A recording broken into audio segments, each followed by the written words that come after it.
Happy Friday, welcome back to my channel. Today's video is going to be very quick, to the point, a hack every single person should know if they have a pair of tweezers. And I'm telling you, you will never throw another pair of tweezers away. Over time, my tweezers get dull, I chuck them, and then I just buy new ones.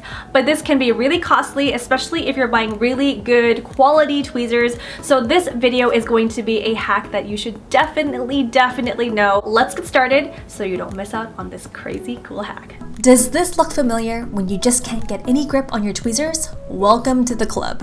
One of the best hacks I've learned to keep my tweezers in tip-top condition is by using a nail file to sharpen them. It's so easy. All you have to do is put the nail file in between the tweezer and move it back and forth, up and down. Now look how easy it is for me to pluck the eyebrow hairs. Such an awesome hack, and it saves you money from buying a new one. I told you it was short and sweet, but hey, now you can go and sharpen your tweezers. Enjoy!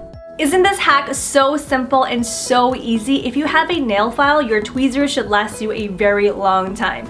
If you guys want to see more videos like this one, make sure you're subscribed to my channel, give this video a thumbs up, and also make sure you comment below and let me know what you thought of this hack. I love you guys, and I'll see you all very soon in my next one. Bye!